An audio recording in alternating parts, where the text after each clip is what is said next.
He got up, he hugged me and he said, "Look, now I waited for you." Wow. क्या बात। Wow. So Danny Boyle is a person, when you speak to him, he will make you feel you are Danny Boyle and he is some insignificant person. Correct यार, ये तो पनौती studio है जहाँ पे पहले black का सेट जल गया था। कितनी बार मैं शॉट्स होता था, मैं साइड में ऐसा जाके रो देता था। Who do I want to work with? I want to work with Kamal Haasan. Sanjay Dutt का डुप्लीकेट कर रहा था, ऐसा आके मेरे को गिरना था, मैं गिरा, मेरा कहीं सर लग गया, शॉट होके हो गया, वो चले गया, मैं उधर बैठ के मेरे को कुछ मालूम ही नहीं मैं कौन हूँ कि मैं आया हूँ। Hello everyone, this is your host Sakshi Singh, watching us on bollywoodlive.com। और आज हमारे साथ इंडस्ट्री के 3 ऐसे लोग हैं जिन्होंने काफ़ी ज़्यादा कंट्रीब्यूशन दिया है और इतने वैल्यूबल कंट्रीब्यूशंस दिए हैं कि अगर आप उनके कंट्रीब्यूशंस को देखने जाएंगे तो शायद मेरा इंट्रोडक्शन भी बहुत ही छोटा पड़ जाए। तो मैं इंट्रोड्यूस करती हूँ स्टार्टिंग से। फर्स्ट हैं श्याम सर, श्याम कौशल सर। इंडियन एक्शन डायरेक्टर, बहुत सारी बड़ी ऐसी फिल्में हैं जिसके एक्शंस आपको एकदम थ्रिल कर देते हैं और उनके पीछे जो है वो है Shyam sir. And then we have Reshal sir. बहुत सारे ऐसे साउंड्स हैं जो आपका दिल दहला देते होंगे, तो अगर आप जाके देखेंगे कि वो किसने किए हैं, वो है Reshal sir. Then we have doctor Mohit Soni, chief executive officer at media and entertainment skill council, जो कि अपने आप में काफ़ी बड़ी बात है क्योंकि किसी चीज़ को शेप करना is itself a big thing. की वजह से हम थी। श्याम सर, सबसे पहले मेरा क्वेश्चन आपसे है। ओम शांति ओम में एक फायर स्टैंड था, हाँ जी, हाँ जी। जिसको देख करके मैं तो डरी गई थी कि ये कैसे होगा, और आई एम श्योर कि आपने भी कहीं पे इंटरव्यू में ये चीज़ कही है कि आपको भी बहुत डर लगा था क्योंकि आप खुद घबरा गए थे पर्टिकुलर टाइम पे। हाँ जी। तो can you please tell me कि वो पूरा माहौल कैसा था? जब भी मैं ना पहले दिन मैं शूटिंग बताता हूँ कैसे, वो लकड़ी का सेट लगा था। हाँ। करेक्ट है। तो जैसे ही मैं सेट पे जा रहा था ना, तो एक इधर से एक की आवाज़ आई, यार ये तो पनौती स्टूडियो है जहाँ पे पहले ब्लैक का सेट जल गया था। ब्लैक का, I am the action director also, he is the sound. तो वो पहले ही मेरे एंट्री करती है और मेरे को अंदर जाके फायर का सीक्वेंस करना है, तो पहले ही एक साउंड सुन गई कि ना कि ये तो जहाँ पे पनौती है तो ये पहले ब्लैक का सेट जल गया था। तो पहले मेरी मेंटल स्टेट समझ लो। उसके बाद में सेट लकड़ी का लगा है, अंदर 3 कैमरे हैं, 60 लोग मेरी टीम के हैं। करेक्ट है। फिर एक्टर्स हैं उसमें, तभी VFX नहीं था इतना। तो उसमें लाइव फायर लगाना है, उतने ही सेकंड में लगा के उतने ही सेकंड में बुझाना है। अगर उसमें 1 सेकंड भी किसी के भी वजह से मिस्टेक हो जाती तो it can be very fatal, क्योंकि वहाँ पे 125 लोग उस सेट के अंदर रहते थे। करेक्ट है। कपड़ों को, पर्दों को आग लगानी है, बुझानी है, एक्टरों ने मूव करना है। तो कहीं पे भी देखो, आपने पूरा वर्कआउट किया है एज पर योर नॉलेज, आपने पूरी टीम को ऐसा ऐसा इनकी जिम्मेदारी सबकी लगाई है। करेक्ट है, ये करने के लिए। लेकिन आप उस टीम पे डिपेंड कर रहे हो, किसी एक की मिस्टेक की वजह से भी बहुत कुछ उसमें एक स्टेक था। तो मैं सच्ची भगवान को मान के आपको सच्ची बताता हूँ, कितनी बार मैं शॉट्स होता था, मैं साइड में ऐसा जाके रो देता था कि भगवान अच्छा हो गया। मतलब जब पता नहीं मेरा क्या था, जब मैं स्टंटमैन था ना, मेरे को लग जाती थी, मेरे को परवाह नहीं होती थी, मेरी जान है, जब चली जाए मैं मर जाऊँ, कोई परवाह नहीं है। लेकिन वहाँ पे इतने लोग हैं जो सिर्फ इतनी मेरी तरफ देख रहे हैं, जहाँ पे डायरेक्शन टीम भी है, कैमरे के लोग हैं, मेरी स्टंट टीम है, एक्टर्स हैं, जो मेरी तरफ वो विश्वास कर रहे हैं कि नहीं ये हैं, कुछ नहीं होगा। लेकिन मैं भी भगवान नहीं हूँ, मैं भी दूसरों पर डिपेंड कर रहा हूँ। तो वो जो मूवमेंट्स है ना, सबके जो फेथ रखने की, आग लगनी है, एक 2 चीज़ें होती, आग और पानी, जिस पे आपका बहुत ध्यान रखना पड़ता है। हाँ, तो वो जो मूवमेंट्स होती ना, फिर के आपने, मैं तो भगवान को, हनुमान जी को पकड़ लेता हूँ, ऐसा छोड़ता ही नहीं हूँ। तो मेरा ना विश्वास है ऐसा, मैं भगवान देखा भी मैंने एज ए ह्यूमन बीइंग पूरा वो कर लिया है सेफ्टी का भी, आप मेरे को छोड़ना मत। तो मैं उनको शॉट होते होते भी ऐसा पकड़ के रखता हूँ। हाँ, तो लेकिन गॉड, भगवान ने बहुत उसमें रखा, किसी को कुछ नहीं हुआ, वेरी स्मूथली। क्योंकि आज शूटिंग करते थे, कल फिर उसी सेट पे शूटिंग करना है, वो करना है, तो उसको एक भी लकड़ी को भी आग नहीं लगनी चाहिए, एक पर्दा भी नहीं जलना चाहिए। तो वो सब चीज़ें करके, but that is a challenge, that is life. अगर वो ऐसी मोमेंट्स लाइफ, क्योंकि रोज़ तो नहीं, एक फौजी भी फौज में 25-30 साल गुजार के आते हैं, तो रोज़ तो नहीं लड़ते ना, लड़ाई तो लाइफ में 1 या 2 बार आती। तो ऐसी मोमेंट्स जो आती, जो आपको आगे जीने का बनती हैं, कि आपको कॉन्फिडेंस देती है। अगर ऐसी मोमेंट्स नहीं आएंगे तो लाइफ में चैलेंज खत्म हो जाएंगे। तो यू फील ब्लेस्ड आल्सो कि आपको ऐसी मोमेंट्स मिली और आप उसमें पार हो गए उससे। सर, आई हैव हर्ड कि शाहरुख खान जी ने भी बोला था, आप बहुत टेंस थे सेट पे, और शाहरुख खान सर ने बोला था कि अरे पाजी आप चिंता मत करो, मैं कर लूंगा। तो उनका तो, अरे आप चिंता मत करो, मैं कर लूंगा, मैं निकल जाऊंगा ऐसे करके। मैंने बोला यार आप निकल जाओगे, हार्ट अटैक मेरे को हो जाएगा। सर मेरा क्वेश्चन नेक्स्ट आपसे है। इंडस्ट्री में आने के बाद तो आपने बहुत कमाल का काम किया, वी ऑल नो, बट जब आप एंटर कर रहे थे इंडस्ट्री में, मैंने सुना है कि सबसे ज़्यादा वही चैलेंजिंग होता है जब आप बॉलीवुड में एंटर करते हो, तो वो कितना चैलेंजिंग था आपके लिए? See, when I studied institute and Pune Film Institute, came to Mumbai, and I had some vision, I had some thoughts. Okay, this is what I want to do, and I wanted to practice live sound, and nobody was doing live sound. Okay, and to make them understand, this is this is how you do live sound. Then Lok Swasthya is very expensive. Okay. Then I thought there's only one man in this country who will do this. That is Kamal Haasan. Yeah. So I went to Chennai and I sat outside his office. After 2.5 hours, I got to meet him. So he was making a Hindi film called 420. 420 Chachi. Chachi 420. Chachi Chachi 420. So and he was. So I went to him and I said, "Sir, you should do live sound. I think you are the only person who is capable of doing it." And he told me, Rasool, see, I am making a Tamil film, but the market demands that I should have Manisha Koirala in the film. She doesn't speak the language. Then what will you do? I said, look, there are a lot of people working in Russian cinema. Somebody from Ukraine, somebody from Kazakhstan, somebody from Kyrgyzstan, somebody from Moscow. They're still doing it, which means there's a way of doing it. Then he said, we don't have the equipments, we shoot over a couple of years, where will this? So it has become very difficult. So then he said, you go and speak to the director, and if he is willing to do it, we will think about it. तो बहुत दुखी होके मैं चला आया. Cut to years later, I get Oscar nomination. Yes. The Minister of Culture calls me in Kerala and give me a celebration. He calls up Kamal Haasan Wow. and speak with him. Then he gives the phone to me and said, Kamal, just speak to Rasool. He just won the Oscar nomination. And Kamal sir came online. And he said, I said, sir, I don't know if you remember me. Remember when you were making Chachi 420, I came to your office and I talked about live sound. It is that person. It is that me. And he was silent. For 2 minutes, he couldn't speak. Then he said, I'm so touched by this. And you've made it. You've done all that. Then in one of the functions where both of us were there, and I said the story that he had said that, and in that story I said that I waited for him for 2.5 hours.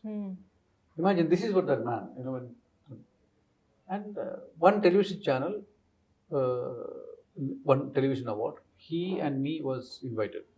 Okay, so because of the popularity, my award was kept last. What happens in all these television awards, जिनका award लेके वो लोग चला जाता है. अच्छा. And just before my award was Kamal Haasan's award. He was waited there. Then Kamal sir का award के बाद, 2-3 award के बाद मुझे award मिला. वो आके उनका award लेके वो आके वहाँ बैठा रहा. Then I finished. They gave me award and I came down. He got up. He hugged me and he said, "Look, now I waited for you." Wow. क्या बात. Wow. So Such a sweet, humble so person. sweet. Such I a- made you wait. It's a very big thing. Yeah. I made you wait in my office when you were nobody. Now I waited for you. I think we are equal now. Wow. आपको समय ऐसा नहीं लगा कि बस यही तो चाहिए था, मतलब this is the very biggest thing, sir. I still keep writing to him, say that I want to work with you. बहुत बड़ी Yes. बात है. Wow. Like, who do I want to work with? I Kamal want to work Haasan. with Kamal Haasan. That's wonderful. Amazing. बहुत amazing. I mean, मुझे सुन के goosebumps आ रहे हैं. वो मूवमेंट तो आपके लिए बहुत ही बड़ा रहा होगा. Yes. सर आपसे मेरा क्वेश्चन है कि ट्रेनिंग यूथ ये काफ़ी बड़ी जिम्मेदारी है, तो क्या आप कुछ ऐसा चैलेंज फेस करते हो जो आजकल के यूथ आ रहे हैं उनको ट्रेन करने के लिए? देखिए, मुझे लगता है कि जो आज का यूथ है वो काफ़ी इन्फॉर्म्ड है. उसके पास गूगल जैसा एक बहुत अच्छा फ्रेंड है जिस पे वो कुछ भी सर्च कर लेता है.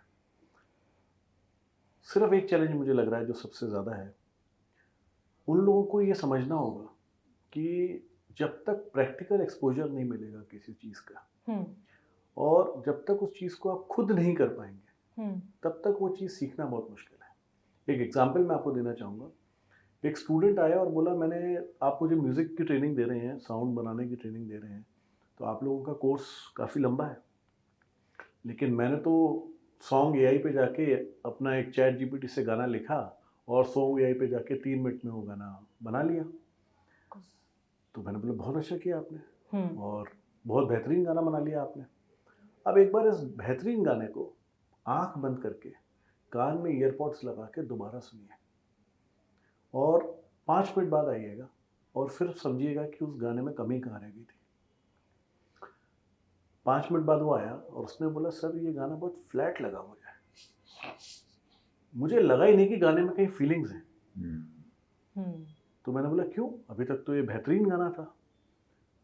तो उसको ये लगा कि टेक्नोलॉजी से ही हम सब कुछ सीख पाएंगे, जबकि practically technology is an enabler. अगर मुझे यही नहीं पता कि सारेगामापा और धुन और लिरिक्स और कोरस, अगर मुझे पता ही नहीं प्रिंसिपल्स ऑफ एनिमेशन के लिए एक्टिंग की ज़रूरत है, अगर मुझे पता ही नहीं कि आज डायनामिक्स के लिए मुझे फिजिक्स की ज़रूरत है, तो मैं शायद वो सब कुछ कर जरूर रहा हूँ लेकिन उसका आउटकम उस लेवल पे नहीं होगा। तो इन्फॉर्म्ड होना, नॉलेजेबल होना बहुत अच्छी बात है। टेक्नोलॉजी को यूटिलाइज बिल्कुल करना चाहिए और हम वो यहाँ पे सिखाएंगे, लेकिन इन गुरुज के यहाँ पे होने से उनको वो सब कुछ सीखने का मौका मिलेगा जो एक लाइफ में शायद उन्होंने कभी ना सोचा हो। तो ये प्रैक्टिकल एक्सपोजर, अप्रेंटिसशिप और एक गुरु शिष्य परंपरा जो हमारे संस्कृति में चली आ रही है, हम लोगों ने उसको यहाँ पे लाने की कोशिश की है और कोशिश ये की है कि एक स्टूडेंट को यहाँ पे हम लोग उस लेवल पे ट्रेन कर सकें जहाँ पे जब वो बाहर जाए यहाँ से तो उसको किसी चीज़ का डर ना हो, उसको पता हो कि मेरे को सपोर्ट करने के लिए मेरे पीछे 100 लोग खड़े हैं। करेक्ट। और आई थिंक यही एक यहाँ पे हमारे लिए एक बहुत बड़ा मैटर आ जाता है कि पूरी इंडस्ट्री खड़ी होकर के इस चीज़ को सपोर्ट कर रही है और स्टूडेंट के लिए एक बहुत बेहतरीन चांस है। हालांकि कुछ ही बच्चे सिलेक्ट हो पाएंगे, पर जो भी सिलेक्ट हो पाएंगे वो सच में लकी होंगे कि वो उन लोगों से सीख पाएंगे जिन लोगों से मिलने के लिए हम लोग सच में तरसते हैं। Yes, correct correct, so true. Sir मेरा क्वेश्चन आपसे है, आपने as a stunt man start किया था बॉलीवुड में एंड उसके बाद 1990 में आई थिंक आपने as a assistant director, as a action director कमान संभाल ली थी। तो देखिए मुझे ऐसा लगता है कि अगर आपको खुद स्टंट करना है तो it is still easy right, but अगर आपको किसी और से स्टंट कराना है तो क्या ये बहुत टफ होता है, क्योंकि आपको आगे वाले को एक्शन देना पड़ेगा, देन ये भी रिस्क है कि कहीं कुछ हो ना जाए उसे। तो आपके हिसाब से क्या ज़्यादा डिफिकल्ट था, खुद स्टंट करना या किसी और से स्टंट करवाना और आप उसका रिस्क? खुद स्टंट करना इतना डिफिकल्ट नहीं है क्योंकि आपकी लाइफ है। अगर मैं कुछ करता हूँ तो कुछ भी हो जाए परवाह नहीं उसका, मेरे तो कितना कुछ हो चुका है। मेमोरी लॉस हो गई थी एक बार तो, लेकिन जब दूसरे आप क्या भूल गए थे सर? मैं सब कुछ भूल गया था। मैं शॉट दिया, मेरा वो ऐसा वो हाथ गाड़ी होती ना, उससे आके मेरे को ऐसा बकरियों का बाड़ा था तो उसमें संजय दत्त का डुप्लीकेट कर रहा था, ऐसा आके मेरे को गिरना था, मैं गिरा, मेरा कहीं सर लग गया, शॉट होके हो गया, वो चले गया, मैं उधर बैठ के मेरे को कुछ मालूम ही नहीं मैं कौन हूँ क्यों आया हूँ। हाँ, तो दूसरी जगह शूटिंग गाँव में करने लगे तो फिर मेरे को कुछ कम से कम भी 2.5-3 घंटे के बाद मेरे को मालूम पड़ा मैं सुबह जहाँ पे आया था शूटिंग करने के लिए, फिर मेरे को याद है उनको, क्योंकि मेरा काम नहीं था तो इसलिए उस टाइम पे वो भूल गए, दूसरा अपना काम करने लगे। तो मेरे को 2.5 घंटे के बाद में याद आया कि मैं जहाँ पे शूटिंग करने आया था, फिर मेरे को याद आया मेरा बाइक भी है। फिर उसके बाद में तो वो लाइव मैंने देखी है। उसके बाद में 2 दिन के बाद में मैं ऐसा करके थूकता था तो मेरे मुंह से सूखा खून निकल, पर कुछ नहीं, भगवान है साथ में, तो आपके हनुमान जी। हाँ, तो फिर जैसा अभी आपने स्टंट करवाना क्या होता है, एक जिम्मेदारी है। देखो अगर विश्वास मेरा बार बार वही फेथ जो है ना, जब भी आप स्टंट डायरेक्टर बनते हो लोग आप पे फेथ करते हैं, वो फेथ जो है ना that is the killing thing. जैसा हम अपने माँ बाप पे फेथ करते हैं, जब उनको वो जो फेथ जो है ना, वो विश्वास जो उनका कि नहीं, मैं बोलता हूँ एक्टर को ये कर जाओ बेटा, जब स्टंटमैन को बोलता हूँ ये कर जाओ, वो कर देते हैं बिना मास्टर जी ने बोल दिया कर दूंगा, लेकिन जो उनका विश्वास है तो वही हमेशा डर लगा रहता है, भगवान उस विश्वास को बनाए रखे। आप उसी विश्वास को बनाने के लिए इतना केयर, पहले जब रिहर्सल करते हो सब कुछ करते हो, उसका चेहरा पढ़ते हो, डरा तो नहीं है कहीं पे, वो सब चीज़ें जो है ना, तो I think that is the most difficult aspect. किसी को अपनी लाइफ की परवाह नहीं होती है, दूसरे किसी को लगे नहीं, क्योंकि थोड़ा सा फिजिकल नेचर का काम है। तो फिर दूसरा होता है कि जब भी आप एक्शन डायरेक्टर बनते हो एक डायरेक्टर है, उसके कुछ कॉन्सेप्ट है, आप उसके साथ मिलके विजुअलाइज किया, आपने उसको रियलिस्टिक शेप देना है, तो आपको डायरेक्टर भी खुश होना चाहिए। आपकी मॉरल जिम्मेदारी बनती है कि उसको वो प्रोडक्ट जो है वो सही मिले। फिर अपने ये भी दिन में कि एक प्रोड्यूसर है, पैसा लगा रहा है, उसका पैसा एक पैसा वेस्ट नहीं, उस टाइम को भी प्रॉपरली यूटिलाइज करना है। तो बहुत सारी चीज़ें हैं, आपने सोच कैसी सेट पे रखनी। फिर क्या होता है कि आप एक तो खुद काम करते हैं, आपको ये चीज़ की नॉलेज है, लेकिन 200 लोग और हैं, आपने उनको भी मोटिवेट करना है। वो अपने आप में आर्ट है कि आप दुनिया के अलग अलग कोनों में जाकर शूटिंग करते हो, उन लोगों को कैसे आप उनसे काम लोगे, वो भी एक हुनर है अपने आप। वो सबको ना, सबका ईगो सेटिस्फाई रहे, काम अच्छे ढंग से करें। मैं अभी सिंपली मैं बताता हूँ, मैं बाजीराव मस्तानी की शूटिंग कर रहा था राजस्थान में, वॉर वाला सीक्वेंस। तो मेरे पास 200 स्टंटमैन थे जो बम्बई से गए थे, जिनके साथ कम्युनिकेशन था। तो वहाँ पे 300 राइडर जो राजस्थान के राइडर मंगाए थे। तो उनको अभी उनके साथ मेरे को एक्शन करना है कि दोनों तरफ से फौजें, 300 घोड़ा इधर से आ रहा है, 300 घोड़ा इधर से आपस में भिड़ गए। तो कैसे उनको समझाऊं, कैसे उनको, ताकि वो अपने कंट्रोल में रहें, वो सब चीज़ें। तो it is a art in itself. बहुत बड़ी बात है सर, इतना सब मैनेज करना एक साथ और इतना परफेक्टली मैनेज करना। सर वो बहुत सारे आपने एक्शन सीन्स की करवाए हैं लोगों से बॉलीवुड में। कोई ऐसा एक्टर जो आपका पर्सनल फेवरेट हो कि यार ये तो बहुत स्मूथली कर देते हैं एक्शन सीन्स, मतलब ये तो बहुत ही अच्छे हैं? ऐसा एक एक्शन है, जैसे मैं बोलता हूँ, अगर डेयरिंग का काम है तो मैं बोलता हूँ शाहरुख खान, लेकिन अगर फिजिकल नेचर का काम, अक्षय सो गुड, मतलब वो इतना अच्छा, क्योंकि उन्होंने मार्शल आर्ट सीखा है। अच्छा। हाँ, अक्षय बहुत अच्छा करते हैं अभी आजकल, टाइगर बहुत अच्छा करते हैं, उनकी ऋतिक तो बहुत, उन्होंने वायर वार कितना अच्छा, क्योंकि हर एक एक डेफिनेट दोनों। अभी उन्होंने, हम लोग क्रिश कर रहे थे, तो क्रिश से पहले 1.5-2 महीने जाके वो हांगकांग रहे, वहाँ पे क्रिश हार्नस का काम सीखा उन्होंने, सीखा है इसलिए तो उन्होंने। बॉडी उनकी देखो काफी फ्लेक्सिबल है बहुत उनकी। बहुत फ्लेक्सिबल बॉडी है। तो दैट्स वंडरफुल सर। हाँ, सर मेरा आपसे क्वेश्चन ये है कि स्लमडॉग मिलियनेयर के लिए आपको एकेडमी अवार्ड्स आपको मिले थे, राइट सर? लेकिन स्लमडॉग मिलियनेयर आपके पास आई कैसे? मतलब इतनी बढ़िया फिल्म, इतना बढ़िया म्यूजिक, अभी तक लोगों को बहुत अच्छे से याद है और बहुत बड़ी बात है सर ऑस्कर।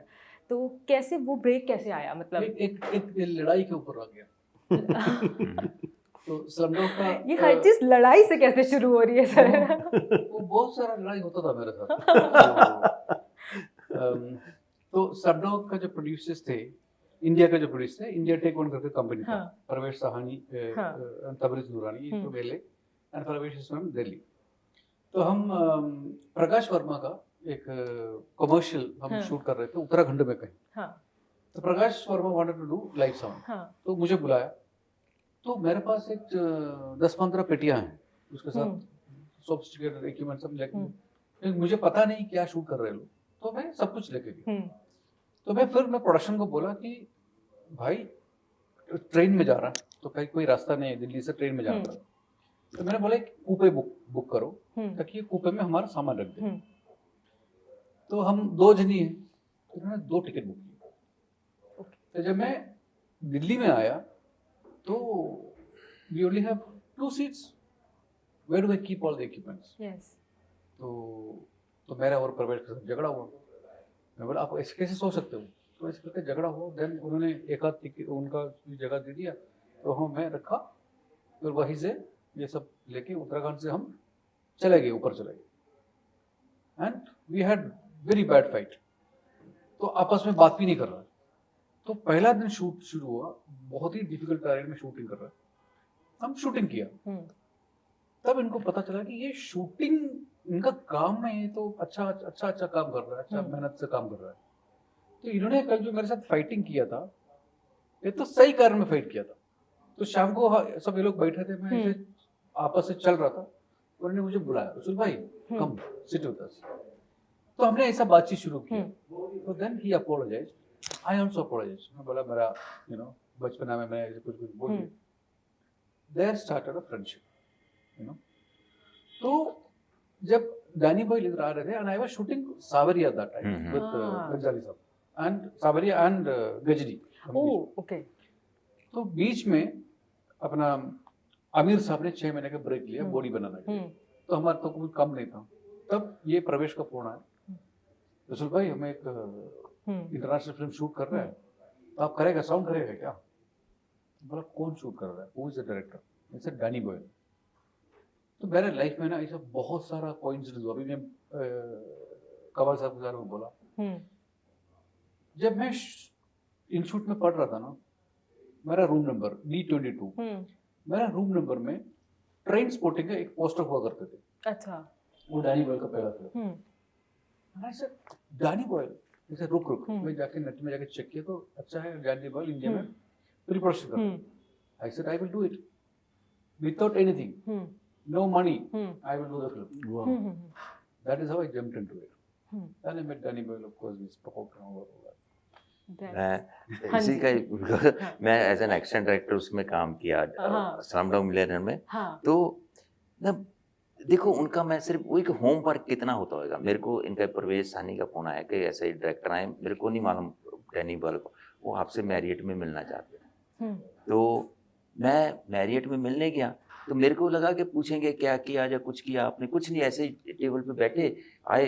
मेरे को ट्रेन वाला सीक्वेंस सीधे ही सुनाना शुरू कर दिया कि दिस इज द सीक्वेंस ऐसा ऐसा। तो मैं यार does he know about me, जब कुछ ऐसे ही सीक्वेंस सुनाना शुरू कर दिया। तो फिर बाद में मेरे को मालूम पड़ा कि इन्होंने मेरे बारे में पूरा रिसर्च कर लिया। पहले मैंने कौन सी फिल्में किया, फिर अनुराग कश्यप से मिल लिए, मैं ब्लैक फ्राइडे किया था, वो करके ये इन्होंने उसके बाद में मेरा इन्होंने सिलेक्शन किया। फिर जब ये फिल्म किया ना उसके बीच में डैनी बॉयल को एक दिन मैंने पूछा, ऑनेस्टली मैंने पूछा, मैंने बोला आपने मेरे को क्यों लिया, जबकि आप में हिम्मत थी तो आप तो बाहर से भी स्टंट डायरेक्टर एक्शन डायरेक्टर मंगा सकते थे, तो इसके पीछे रीज़न क्या है? क्योंकि पैसे का तो कोई रीज़न नहीं है मेरे को जो समझ में आ रहा है, तो क्या रीज़न था आपने लिया मेरे को? बोलते इसके पीछे मेरे को तभी ऐसे डायरेक्टर की सोच क्या थी उसकी, बोलता I wanted to have a Indian feel.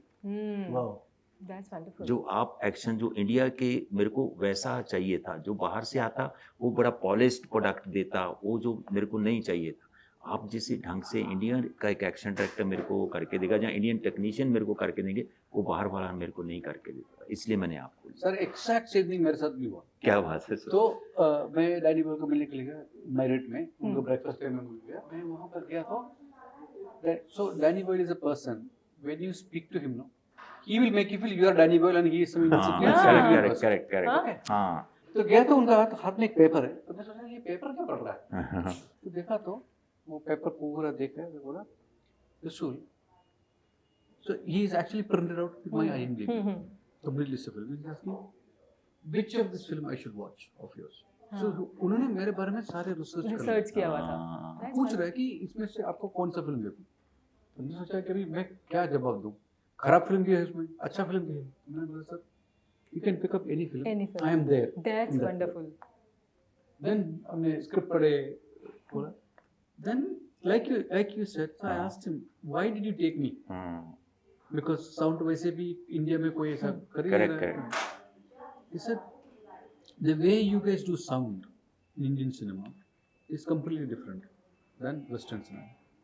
He said, you have no fear, you people have no fear in doing things, and you people do dubbing very well. They call it ADR. The best ADR in the world, you people do. I wanted that, the mix of the two. Wow, so nice. That's it sir. वैसे तो पूछने के लिए बहुत सारे question है, but I am sure आप लोग भी काफ़ी थक गए होंगे। बस मेरा केवल एक छोटा सा लास्ट क्वेश्चन है सर आपसे। विकी कौशल जी ने स्टार्टिंग में असिस्टेंट डायरेक्टर से स्टार्ट किया था, देन अभी वो इतने बड़े एक्टर हैं, मतलब we all love him, like love him, and काफ़ी कमाल के परफॉर्मर भी हैं। तो क्या आपने एज अ फादर उन्हें ये इंस्पायर किया कि you should do into acting, या फिर आप एक्टिंग करो, या तो फिर वो उन्होंने खुद से चूज़ किया कि नहीं मुझे एडी नहीं है, मुझे एज अ एक्टर आगे परस्यू करना है? एडी बना वो जब भी उसने डिसाइड कर लिया था कि मेरे को एक्टर बनना है। अच्छा। पर एडी बनने के लिए जो आपका, क्योंकि जो लोअर लेवल के टेक्नीशियंस हैं उनके साथ कैसे रिस्पेक्ट से बात की जाती, कैसे रिस्पेक्ट से रहना चाहिए, कैसे उनकी रिस्पेक्ट करनी चाहिए, और कैसे दूसरों की डांट सुनने की आप में हिम्मत आनी चाहिए, उसके लिए वो असिस्टेंट के तौर पे फिल्म करनी बहुत ज़रूरी थी। क्योंकि उसमें क्या होता है, जब भी आप अप्रेंटिस असिस्टेंट करते हो तो जो सीनियर है वो सब बात डांटेंगे आप, तू इधर आ इधर, और जो दूसरे लोग हैं उनकी आपको रिस्पेक्ट करना आना चाहिए, तो वो आपने ह्यूमिलिटी लेके आती है। तो वो जो फिल्म गैंग्स ऑफ वासेपुर उसमें उसने असिस्ट किया, तो उसमें बहुत सारी चीज़ें हैं, कमिटमेंट आई, दूसरों के लिए कैसे प्यार है, दूसरों की कैसे रिस्पेक्ट करना है, और दूसरों की डांट सुन के कैसे रहना है, वो चीज़ें आनी बहुत ज़रूरी है। That's wonderful, sir, and thank you so much. आपने हमें टाइम दिया, and it was really great chatting with you all. We are feeling Thank you, grateful. Thank you so much, sir.